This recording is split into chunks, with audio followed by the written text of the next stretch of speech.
I grew up in a small town in Oklahoma, just like my parents and grandparents before me. My family owns a little farm, and it was always expected that my siblings and I would help out whenever we could along with the typical schoolwork we were assigned. I didn't hate helping out as I love animals and found the work fulfilling, but I longed to see more of the world. I didn't have many opportunities to get out between finishing homework and doing farm work, so I looked forward to a day when I could see more of what happened in other parts of the world. My family didn't travel very far, the few times we took vacations, and there weren't many exciting activities to take part in around our town.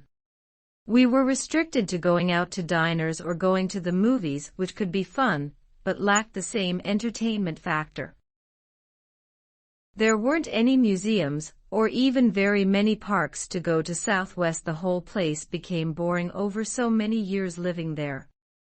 I've always longed to experience what it's like to live in a big city, and my parents said I could go to college anywhere in the country as long as the tuition wasn't too high. I jumped at the opportunity and applied to a variety of schools situated in big cities like New York City and Chicago.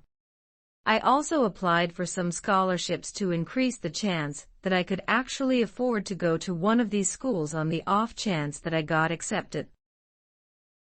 There was a long period where I was waiting to hear back, but I eventually started getting letters from everywhere I sent in an application. I got quite a few rejections, which was disappointing, but I understood that I couldn't get in everywhere. Of the schools I got accepted to, I was most excited about the University of California, San Diego. California has always looked like a beautiful place to live, filled with kind people and plenty to do. It's a place you always see in movies and TV, and it seemed like a nice area to study in. I guess I was swayed by everything I had seen in the media, and it just seemed so perfect, especially compared to my boring little town. I decided to go to school there and moved about a week before the school year started. The flight was long and I filled the time by watching movies and planning what I would need to get in terms of school supplies or snacks to keep in my apartment. I was going to be living on campus with a couple of roommates and going to the nearby dining hall for the majority of my meals, but I still wanted to stock up on food just in case. When we landed in San Diego, it felt different immediately.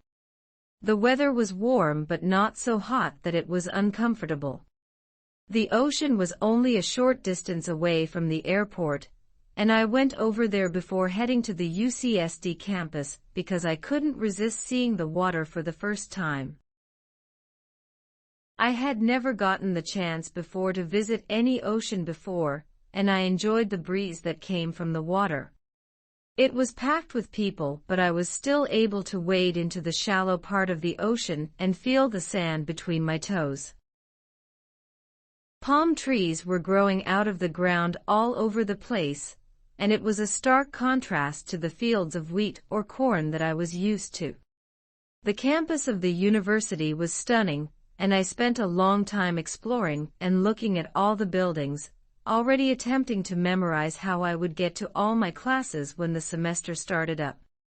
I saw quite a few other people wandering around, and nearly all of them were wearing shorts and crop tops, which signified how warm the weather was. I saw multiple individuals moving around on their skateboards, and that wasn't something I was used to seeing in Oklahoma, because out there it would have taken way too long to get anywhere without a car. It took a while to adjust to living with roommates, as I didn't have to share a room when I lived on the farm. At school I was sharing a room with one other girl, and in the whole apartment there were 4 of us. I got along with them fairly easily and learned that they had all come from the area and were excited to be able to show me around to their favorite stores, restaurants, and beaches.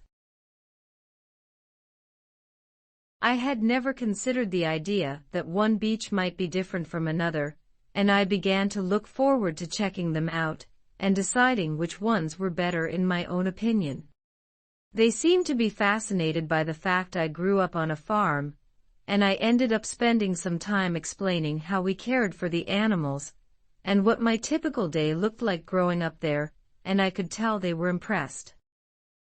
I was used to getting up at dawn in order to start feeding the animals and starting up my duties, like milking the cows or gathering chicken eggs, so I had to adjust to the idea of sleeping in a little later. I know my roommate Sarah had a hard time when I got up early out of habit and roused her from her own sleep. Besides beaches and palm trees, San Diego has a lot in the way of sightseeing. There's this beautiful place called Balboa Park that has multiple different museums, gardens, restaurants, and more to go around and experience. The first time I went, I was overwhelmed by the amount of things to do, and ended up spending the majority of the time wandering around and admiring the architecture. I had used a rideshare service to get there, which had been expensive, but meant I didn't need to pay for parking, which was worse in some ways. Sarah and I decided we would visit whenever possible, so that we could eventually say we had seen all the area had to offer. Classes started up, and I was faced with an amount of schoolwork I wasn't used to. Menial labor was something comfortable for me, but even in high school, I hadn't been faced with too much reading and writing, but college was something different entirely. I was studying English because it's my favorite subject, and I'm thinking about becoming a teacher. However, we were expected to read a couple of chapters of novels as well as sections of our textbooks every night. That, combined with worksheets and essays, meant that I was tasked with completely a substantial amount of work in a singular night. It was definitely a big change, and I had to fail a little bit in order to determine what study methods worked for me, and how often I could go out while still having time to finish my homework. Sarah seemed to be in the same boat as me, and when our resident advisor set up a time for students on our floor to share study tips and advice, we didn't think twice about going. That was one of the more helpful things that we did, since it allowed us to learn some new tricks for staying on top of all that work.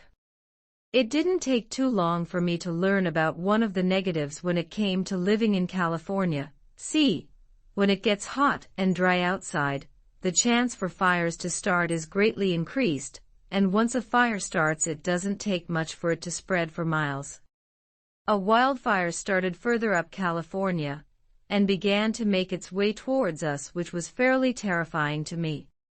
My roommates were also worried, but were significantly more accustomed to the idea of fires, as this wasn't the first one they had experienced. I was glad to have them around, as they gave me advice and assured me that we would be fine.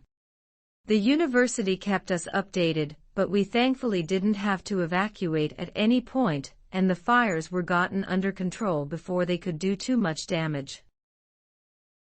It was definitely a new experience for me, and I'm somewhat glad to have seen something new, even if it was scary. San Diego has a large number of Mexican restaurants because it's so close to the border between California and Mexico. Getting to experience authentic food whenever I wanted to was wonderful, and I made it a point with my friends to go to a new one every weekend or so and keep a list of the best places and dishes at those restaurants. There was no real reason for this other than to document what we did and maybe be able to go back to our favorite places at a later date. I started getting the hang of classes and even joined a few clubs. One was a writers group that I thought would be a good idea to help my essay writing improve, since they're an important part of being an English major. It was fun to be able to write things that weren't directly related to school, and be able to hear what other people write about in their spare time. I've always loved hearing what other people's imaginations could come up with, even though it wasn't a strong suit of my own. I met quite a few other students that were taking the same classes, or had taken them in previous years, so I got a couple of tips for how to survive and pass all my classes.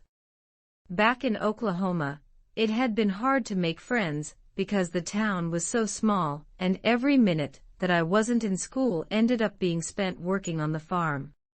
That meant I didn't have time to spend with anyone other than the animals. Living on campus gave me the freedom to explore new friendships and find hobbies I didn't have time for previously. Sarah joked that I was more comfortable with animals than I was with people, and I don't think she was completely wrong. I think the worst part of living in a big city is how expensive it can get. I spent a lot on rideshare services since I didn't have a car of my own and couldn't always count on the bus to get me places. When I wasn't spending money on travel, I was spending it on food or clothes. Even second-hand stores seem to charge more than they do in other states. I eventually had to get a job so that I could continue to support myself fully without borrowing money from my parents once again. My campus had a number of coffee shops, and I applied despite not having any experience. I lucked out as they were desperately looking for people to hire and gladly brought me on board. They took time to train me, and I found that I enjoyed mixing drinks, serving pastries, and returning to my dorm smelling like coffee. It was a great way to meet people and learn more about my school, as I overheard a number of conversations during the average shift. When I returned home for the holidays, my parents eagerly listened to all of my new stories about living at school and all the work I had been doing. I know they were worried that I would get to school and see it as an excuse to stop working as hard, and I would fall behind in my classes. Obviously, they had faith that I would be a good student, but parents always find some reason to worry. While I'm happy to be home, I'm also looking forward to heading back to California and continuing to work and grow in a new environment.